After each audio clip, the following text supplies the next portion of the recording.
Hey guys, it's Jake here with eTrailer. Today we're going to be going over the components on a generator so that you know what they are and what they do in case you ever have to use one.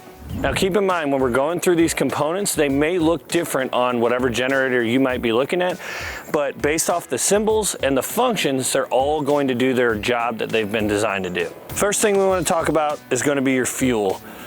Typically, generators are going to run off of unleaded gasoline. They'll have a cap on the top that you just simply open and then fill your fuel. The reason that they're going to be on the top is because your gas tank is going to be gravity fed to your engine. As you can see with the one that we have here, there's single, dual, and tri-fuel generators available. The nice thing about having a dual fuel generator is that, say you are using your generator in a power outage or something like that, and you don't have enough gasoline to either get you through the night or last you the rest of the day, you can switch over to, for example, this is going to be a propane dual fuel, propane and unleaded fuel. So you can switch over to propane if you have, let's say, a barbecue pit bottle. Another example is that if your town is experiencing power outages, the fuel pumps at the gas stations are not going to work if the gas station is not backed up by a generator also, but you can always go and swap out a propane tank at your local hardware store or wherever you might find those. On your generator, you'll have a fuel shutoff. For this dual fuel, it's actually going to be a switch, so you can switch it to gasoline or over to propane. But you want to make sure that when you are transporting your generator, you want to make sure you shut the fuel off, because what can happen is when you're bouncing down the road, fuel can be cycled through the carburetor, which would then flood it, making it more difficult to start when you get to where you're going. So on your generator, you will have a carburetor. Your carburetor, what it does, it's going to mix the fuel with air, and this is going to be your air filter. It'll always be attached directly to your carburetor. It's going to mix the air with the fuel in the right amount to be able to run your engine properly.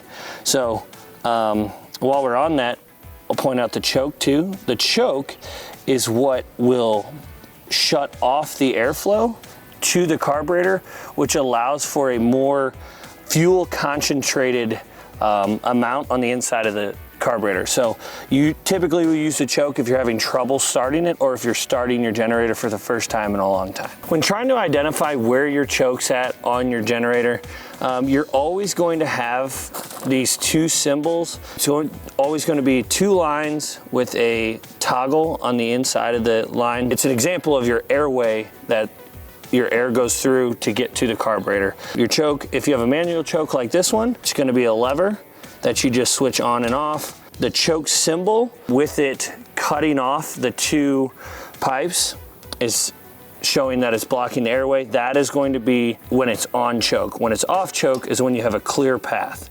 So like I said, you're going to have a toggle style like this. This style is going to be directly mounted on top of the carburetor itself. And there's a few other styles that we have. There's a knob style that you just pull the knob out to choke the machine. And then we also have a push button choke. Having a clean air filter is also a key component on your generator to keep it running healthy for a long time. If your air filter is exposed like this one, you definitely want to check it at least once a year. If you're in a dirtier environment, you want to make sure you check it a few more times a year, but that's just going to depend on where you're using it. But you can see this one in particular, you just pull the filter out like this and clean it. This one's brand new, so obviously it's very clean. You definitely want to make sure to check that. If you have an inverter style generator, it may require to remove a panel. Like on this one, the air filter is directly behind this panel, so you just have to remove these 6 screws to be able to get to it. But you definitely want to make sure you're checking it. So just like any other engine, you are going to have an oil fill, which is typically on the bottom of your engine, and the cap on generators is usually going to be your dipstick. This is very important to check and change it when properly recommended by the manufacturer. What happens is the same as your car. Your oil, as you use your engine, gets older and the oil gets thinner, which means it has less of a protective trait because of the thickness. If it's thinner, it's not going to protect your engine like it should when it was thicker. This is going to be your engine. Typically it's going to have your pull start attached to the end of it, and this is what's going to turn your alternator to be able to create the power that you need to use. And on the opposite side, and in line with your engine, is going to be your alternator. There are two different ways you can typically start a generator. The first is going to be your electric start, which many new generators are coming out with electric starts, which are really nice. You don't have to keep pulling on it to be able to start it. And the other way is going to be obviously your manual start. The pull start can be kind of difficult for some people, so if you have difficulty with other machines that you have pulling the pull start, look for a generator that has an electric start.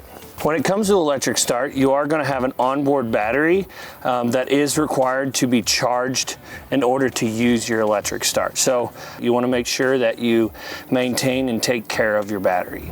Now, when looking into getting a generator, you want to be sure to get the generator that has the plugs that you're going to use the most on it. So, for example, on our bigger generator here, we have a 50 amp, two 30 amp twist locks, and two household 120 volt plugs. So, and on our little one here, we have one 30 amp twist lock and then one household plug. Now on the back side, you're going to have your exhaust outlet. You want to be sure to point this in a safe direction and keep it away from anything that might be flammable. And if your generator is not as quiet as you'd like it to be, you want to be sure that you're pointing your exhaust away from wherever you're hanging out at. A few extras that you might see on generators is you may see a voltage meter like we have here. This is just going to tell you how much power the machine is producing and how much you're using on your whatever you're using the generator for. Another nice feature is some generators will come with a fuel gauge on top. Now the reason this is nice is because it's convenient, because you don't have to open up the gas tank and look down in it to see how much fuel you have. Well guys, hopefully this video was able to help you identify the components that are on your generator or one you might be looking at. Just keep in mind, from generator to generator, the components might look different, but they're going to have the same function. If you have any questions or comments, please leave them in the comment section below, and we'll see you next time.